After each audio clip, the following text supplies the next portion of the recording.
As grandes manifestações populares que têm ocorrido nos centros urbanos do Brasil e que têm se alastrado por outras cidades dos mais diversos estados da Federação impõem a todos nós uma grande reflexão,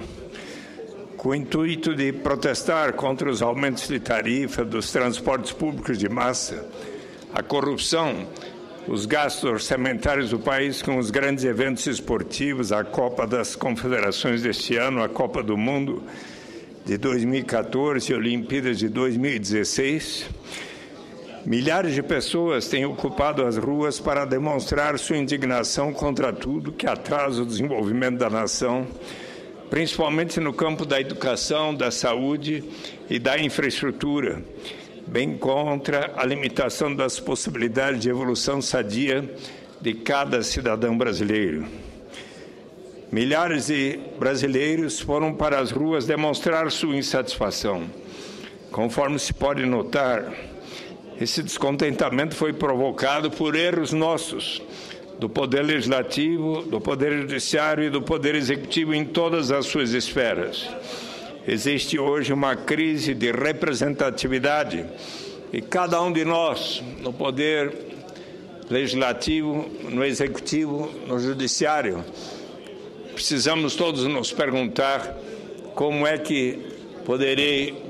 estar à altura dos votos que nos levaram a esta casa. O que devo fazer para efetivamente fazer jus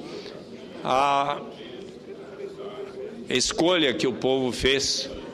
quando aqui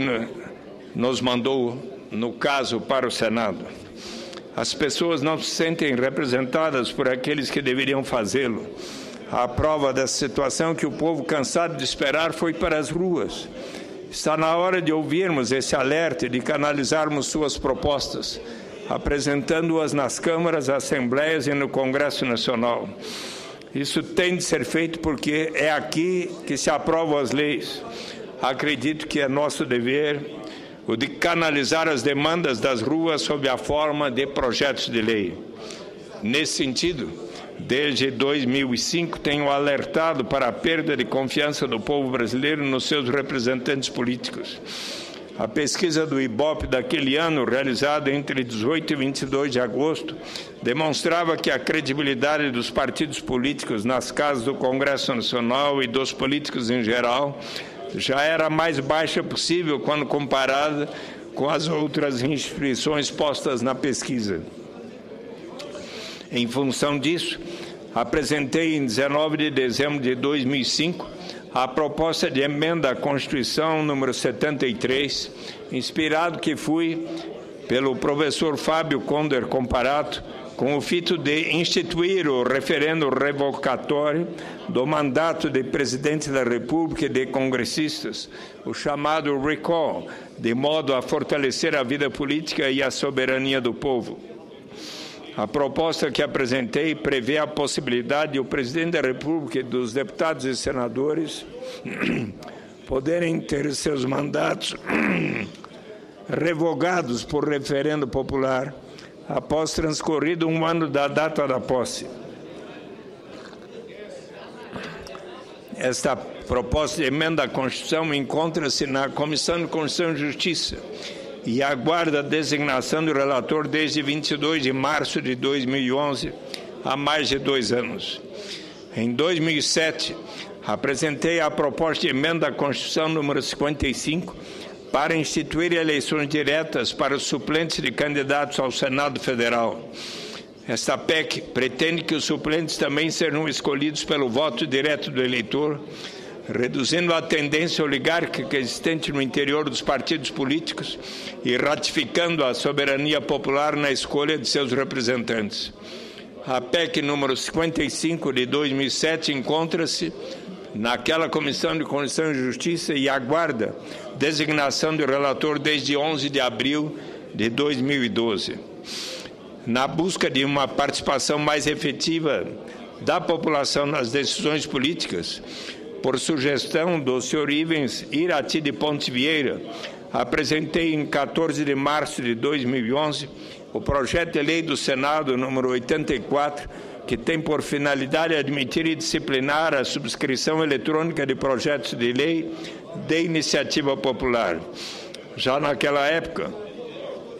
eu dizia que as circunstâncias vividas pelo país exigiam maior transparência e efetividade na ação do poder público e dos políticos, o que impunha um diálogo cada vez mais intenso e cooperativo entre os eleitores e os seus representantes. O projeto de lei do Senado 84 de 2011 prevê que as assinaturas dos eleitores na apresentação de matérias legislativas possam ser realizadas por meio da rede mundial de computadores, a partir de um número de eleitores que representem 0,04% do eleitorado nacional. Uma vez apresentado o anteprojeto de lei, a matéria fica nos portais eletrônicos das casas legislativas, a fim de que todo o eleitorado possa se manifestar, subscrevendo o texto até ser atingido o patamar constitucional. O PLS 84 de 2011 encontra-se na CCJ e esta sim tem um relator designado, o senador Eduardo Braga. Outra medida que apresentei em 7 de abril de 2011, na mesma linha de democratizar a escolha dos representantes do povo, foi a proposta de emenda à Constituição número 23, que prevê a realização de eleições internas diretas no âmbito dos partidos políticos para a escolha de candidatos a cargos eletivos. Eu, inclusive, defendo que não somente os filiados do partido, mas todos aqueles que queiram participar das prévias partidárias, mesmo que não filiados, poderiam fazê-lo. É o caso, por exemplo, caso algum companheiro ou companheira do PT ou de partido coligado queira também ser candidato ao Senado ou candidato ao Senado em 2014, eu que sou um pré-candidato ao Senado, por meu partido, coloco à minha disposição de participar de debates e prévias com qualquer outro possível candidato do PT ou de partidos coligados. A PEC número 23 de 2011 combina um sistema pelo qual os eleitores possam escolher o partido de sua preferência, tendo em conta seu programa, com a possibilidade de também escolher aqueles representantes pela ordem que aparecerão na lista, que melhor irão defender o programa escolhido e os seus anseios. Assim, visando a garantir um mínimo de aproximação entre os representantes e os seus representados, é necessário estabelecer que, obrigatoriamente, os nomes que comporão as listas partidárias abertas ou fechadas para eleições proporcionais ou majoritárias sejam fruto da escolha do conjunto de filiados da agremiação partidária, dentro da circunscrição eleitoral de cada cargo em disputa. Com essa mudança, os membros de cada partido poderão votar em seus candidatos internos, qualquer filiado que queira se candidatar, para que, no passo seguinte, os mais votados tenham seus nomes submetidos ao sufrágio universal. Além disso, apresentei mais um preceito determinando especificamente que a opção de cada eleitor filiado para o caso dos cargos proporcionais deverá constar de 2 votos, um para candidato do sexo masculino e outra para candidato do sexo feminino. A PEC 23 de 2011 encontra-se na CCJ, aguardando designação de relator desde 18 de abril de 2012. No mesmo sentido do que pedem hoje as manifestações populares, aumento da transparência na política, apresentei em 1º de agosto de 2012 o projeto de lei do Senado 280 para instituir a prestação de contas em tempo real pelos candidatos, partidos e coligações durante a campanha eleitoral. Uma vez aprovado o PLS 280 de 2012, o eleitor poderá acompanhar diariamente em tempo real por intermédio da internet, a prestação de contas da campanha eleitoral de cada candidato, seja do dispêndio realizado ou da captação de recursos financeiros, bem como de outras formas de contribuição material. O conhecimento dessas informações propiciará ao eleitor avaliar a compatibilidade dos recursos financeiros que recebem os candidatos e os gastos que realizam durante a campanha eleitoral com o objetivo de divulgar e promover a sua candidatura. Desse modo, pode o cidadão ter os esclarecimentos quanto ao comportamento de cada candidato em termos de compromisso com a verdade e a dimensão da influência do poder econômico em sua candidatura. O PLS 280 de 2012 encontra-se na CCJ aguardando designação do relator desde 9 de agosto de 2012. O projeto de lei de autoria do Movimento de Combate à Corrupção Eleitoral, apresentado à sociedade nesta semana, contém diversos dispositivos similares aos por mim apresentados nas proposições acima citadas. Primeiro,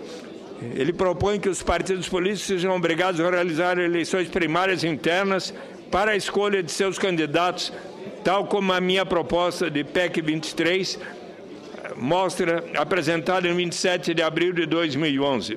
Outra proposta diz respeito à divulgação em tempo real das doações e despesas com as campanhas eleitorais, de maneira semelhante ao apresentado por mim na PLS 280, para instituir a obrigatoriedade da prestação de contas em tempo real pelos candidatos, partidos e coligações durante a campanha eleitoral. O movimento contra a corrupção e por eleições limpas também defende a obrigatoriedade de constar das chapas dos candidatos majoritários o nome dos suplentes senadores, que calha perfeitamente com o conteúdo da PEC 57 que apresentei com o intuito de instituir eleições diretas para os suplentes e candidatos ao Senado. Uma das mais importantes propostas é a que trata da subscrição do projeto de lei de iniciativa popular por meio de sítio eletrônico na internet, tal como a por mim apresentada no projeto de lei 84 citado acima. Avalio que a resposta que os membros do Poder Legislativo devemos dar às manifestações populares é colocar rapidamente em discussão e votação todas as matérias legislativas que aproximam o eleitorado das decisões políticas. Somente assim conseguiremos romper a crise de representação que se instalou no país, afastando a autonomia que tomou corpo do seio dos poderes da República. A proposta deste movimento de combate à corrupção eleitoral guarda relação, tem algumas afinidades com a própria proposta do Partido dos Trabalhadores, que, dentre outros objetivos,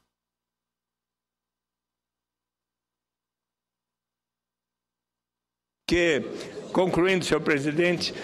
se houver apenas o financiamento de pessoas físicas limitadas ao limite de um salário mínimo, eu acho que assim nós estaremos ao lado do financiamento público, contribuindo para um processo efetivamente bem mais democrático do financiamento de campanhas. São as proposições que avalio, inclusive agradeço ao presidente Vital do Rego, que hoje me disse que vai designar de pronto os relatores das proposições que aqui assinalei. Muito obrigado, senhor presidente.